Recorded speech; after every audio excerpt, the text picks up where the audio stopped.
Hello दोस्तों, last video में हम बात कर रहे थे इलेक्ट्रोमैग्नेटिक वेव्स या इलेक्ट्रोमैग्नेटिक रेडिएशंस के बारे में कि इलेक्ट्रोमैग्नेटिक रेडिएशंस कैसे प्रोड्यूस होती हैं, what is the source of origin of electromagnetic radiations, what are the properties of electromagnetic waves.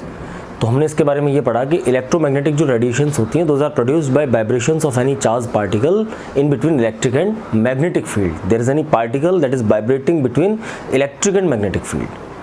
Suppose there is any charged particle, this particle have its electric field around it, and if the electric field is fluctuated, then fluctuation of electric field will produce magnetic field, and if there is any fluctuation in produced magnetic field, then electric field will be produced. These are mutual source of each other. जो electric और magnetic field हैं ये दोनों एक दूसरे के लिए source का काम करते हैं। चार्ज पार्टिकल है, उसके पास खुद का इलेक्ट्रिक फील्ड है, उस इलेक्ट्रिक फील्ड में कोई भी चेंज होगा तो मैग्नेटिक फील्ड बनेगा, और बने हुए मैग्नेटिक फील्ड में कोई भी चेंज होगा तो इलेक्ट्रिक फील्ड बनेगा। इलेक्ट्रोमैग्नेटिक वेव्स में हमने फिर पढ़ा कि इनकी कुछ प्रॉपर्टीज़ होती हैं, जैसे ये आपके मीडियम रिक्वायर्ड नहीं है इनके प्रोपेगेशन के लिए, these can easily travel in vacuum. दूसरा हमने पढ़ा कि जो EM वेव्स होती है उन सबकी वेलोसिटी इक्वल है, दैट इज 3 × 10⁸ मीटर पर सेकेंड। हमने पढ़ा कि EM वेव्स जो होती हैं उन EM वेव्स में अपन उनकी फ्रीक्वेंसी की, सबसे पहले वेवलेंथ की बात करें तो वेवलेंथ होता है दो कंटिन्यूस क्रेस्ट, यानी कि जो पीक लाइन्स होती हैं मैक्सिमा, या दो कंटिन्यूस ट्रफ, उनके बीच की डिस्टेंस जो होती है वो वेवलेंथ कहलाती है। किसी भी इलेक्ट्रोमैग्नेटिक रेडिएशन में दो फैक्टर होते हैं, उसके दो कंपोनेंट होते हैं, electric component and magnetic component, and both these components are perpendicular to each other, लंबवत होते हैं, 90 डिग्री एंगल होता है इनके बीच में। इलेक्ट्रिक फील्ड और मैग्नेटिक फील्ड इन दोनों के बीच में 90 डिग्री एंगल है, परपेंडिकुलर है। जो वेव के प्रोपेगेशन की डायरेक्शन है that is perpendicular to both the fields. Electric field, magnetic field दोनों के परपेंडिकुलर डायरेक्शन होती है आपके प्रोपेगेशन की EM वेव की। EM वेव की फ्रीक्वेंसी पढ़ी अपन ने कि किसी पॉइंट से पर सेकेंड टाइम में कितनी वेव्स ट्रेवल करती है, number of waves travelling from any point in 1 second time, that is called frequency. Hertz या CPS से अपन ने रिप्रेजेंट किया। हमने पढ़ा वेव नंबर के बारे में, number of waves in 1 centimetre is called wave number.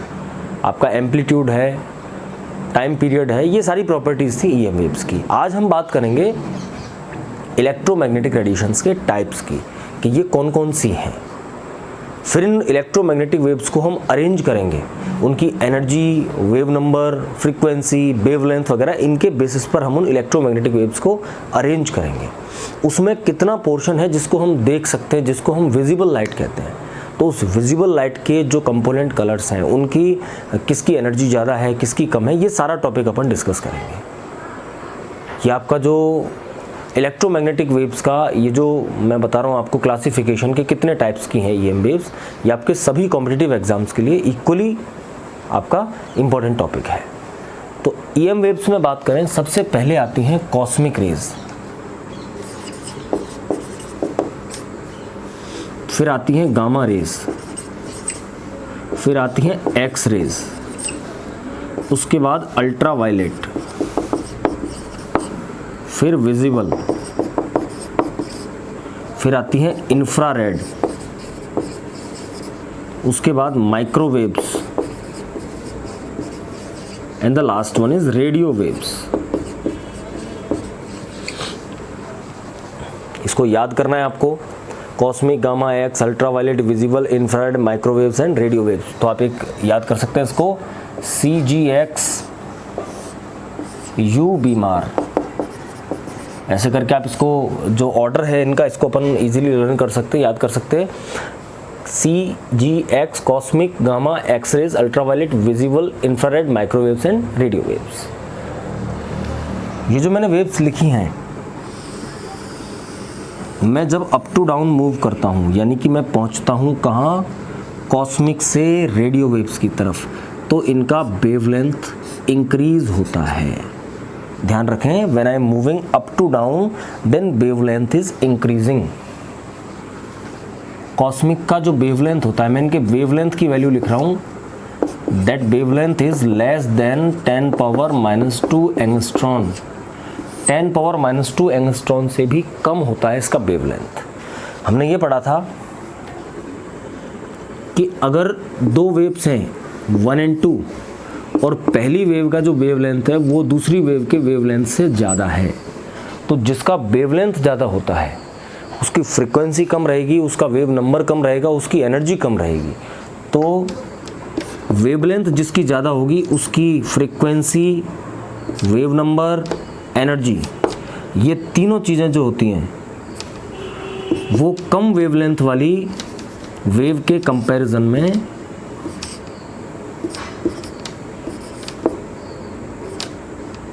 कम होंगी। ध्यान रखें, न्यू बार, ई, फ्रीक्वेंसी, वेव नंबर, एनर्जी, ये तीनों इन्वर्सली प्रोपोर्शनल होती हैं वेवलेंथ के। वेवलेंथ जिसका ज़्यादा होगा उसकी एनर्जी, फ्रीक्वेंसी, वेव नंबर तीनों कम होंगे। मैं ये कह रहा हूँ कि इस सीरीज़ में कॉस्मिक से लेकर रेडियो वेव्स तक जो वेवलेंथ है वो इंक्रीज़ हो रहा है। कॉस्मिक से ज़्यादा गामा का, गामा से ज़्यादा एक्सरेज का, उससे ज़्यादा अल्ट्रावायलेट, विजिबल, इंफ्रारेड, और रेडियो वेव्स का सबसे ज़्यादा वेवलेंथ है। तो अगर वेवलेंथ इंक्रीज़ हो रहा है तो फ्रीक्वेंसी, वेव नंबर और एनर्जी, ये तीनों चीज़ें डेफिनेटली क्या होंगी, डिक्रीज़ होंगी। तो ध्यान रखें, इस सीरीज़ में कॉस्मिक से लेकर के रेडियो वेव्स तक, ये सीरीज़ आप याद कर लेंगे, इस सीरीज़ में वेवलेंथ बढ़ता है। कॉस्मिक से ज़्यादा गामा, उससे ज़्यादा एक्सरे, अल्ट्रावायलेट, ये वेवलेंथ बढ़ रहा है।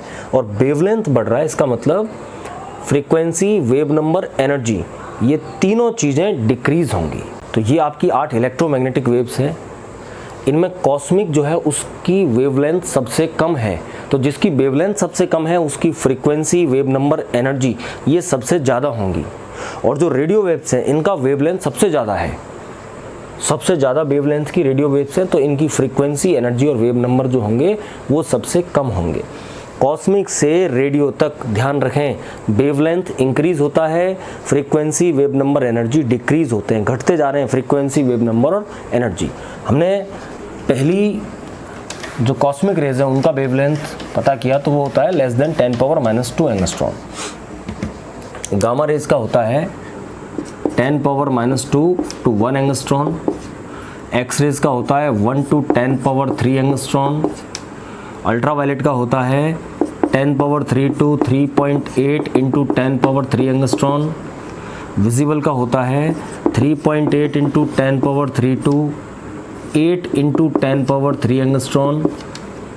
इंफ्रारेड जो होती हैं उनका 8 into 10⁻³ angstrom to 3 into 10⁻⁶ angstrom. Microwaves का 3 into 10⁻⁶ एंगस्ट्रॉन टू 10⁻⁹ एंगस्ट्रॉन। और जो आपकी रेडियो वेव्स होती हैं इनका जो वेवलेंथ है वो 10⁻⁹ एंगस्ट्रॉन से 10⁻13 एंगस्ट्रॉन तक होता है। आप इस सीरीज़ में देख सकते हैं कि सबसे कम वेवलेंथ जो है वो कॉस्मिक रेज का है, सबसे ज़्यादा जो है वो रेडियो वेव्स का है। तो आपसे इनमें से कोई भी वेव्स दे करके पूछा जाए कि बताइए भाई इनमें से सबसे ज़्यादा वेवलेंथ की या सबसे ज़्यादा फ्रीक्वेंसी की या सबसे ज़्यादा वेव नंबर की या एनर्जी की या सबसे कम, जो भी है वो ऑर्डर पूछा जाए तो ध्यान रखें कॉस्मिक से रेडियो वेव्स तक वेवलेंथ इंक्रीज़ हो रहा है और वेवलेंथ इंक्रीज़ हो रहा है तो फ्रीक्वेंसी, वेव नंबर और एनर्जी ये तीनों चीज़ें क्या होंगी, ये तीनों चीज़ें डिक्रीज़ होंगी। हाईएस्ट एनर्जी कॉस्मिक की है, मिनिमम एनर्जी रेडियो वेव्स की है। वेवलेंथ मैक्सिमम रेडियो वेव्स की है, मिनिमम कॉस्मिक की है। जो लाइट का पोर्शन हमें दिखता है वो ये है विजिबल लाइट। और इस विजिबल लाइट के अंदर 3.8 into 10⁻³ यानी कि 3800 टू 8000 एंगस्ट्रॉन ये रेंज है विजिबल लाइट की।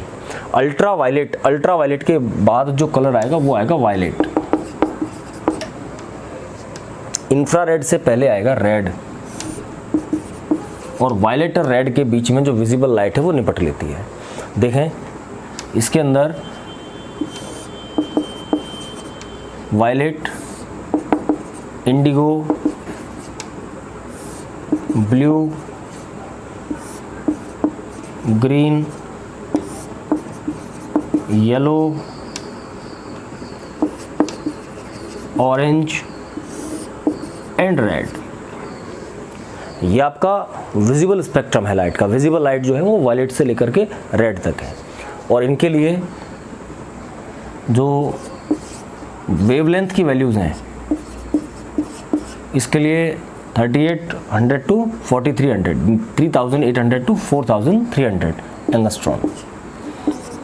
इसका 4300 से 4500 angstrom, 4500 to 4900 angstrom, 4900 to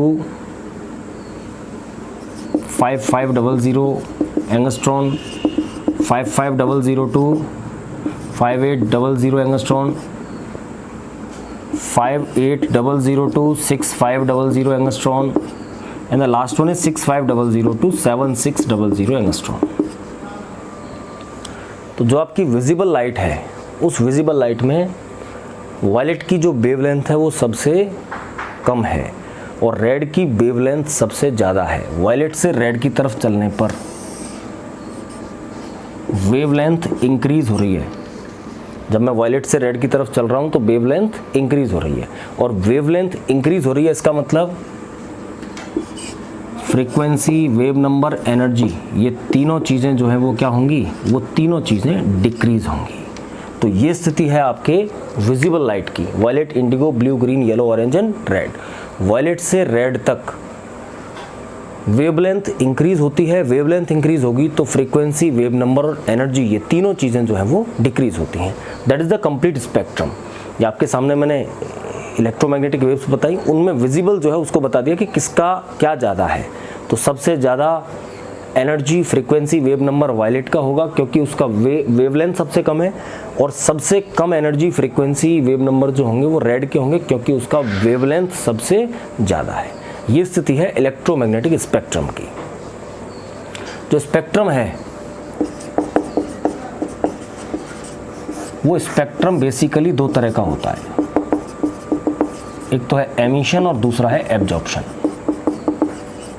absorption spectrum और एमिशन स्पेक्ट्रम, और इनके नाम से क्लियर है कि अगर किसी कंपाउंड ने ईएम वेव्स को एब्जॉर्ब किया और रिमेनिंग लाइट को ट्रांसमिट किया तो डार्क लाइंस की फॉर्म में जो उसका स्पेक्ट्रम आएगा वो एब्जॉर्प्शन स्पेक्ट्रम कहलाएगा। जबकि किसी कंपाउंड में इलेक्ट्रिक डिस्चार्ज या हीट देने पर वो आपका रेडिएशंस निकाले और उनका जो स्पेक्ट्रम अपन लेंगे वो स्पेक्ट्रम आएगा आपका स्पार्कलिंग या चमकीली लाइंस की फॉर्म में आएगा, उसको हम बोलेंगे एमिशन स्पेक्ट्रम। तो ये स्पेक्ट्रम के टाइप्स दोनों, और आपकी जो स्पेक्ट्रोस्कोपी टेक्निक है, अलग अलग पर्पज से जो स्पेक्ट्रोस्कोपी टेक्निक काम में ली जाती हैं, NMR, IR, UV, विजिबल, मास, ये सभी स्पेक्ट्रम जो टेक्निक हैं उनके बारे में हम नेक्स्ट वीडियो में बात करेंगे। Thank you.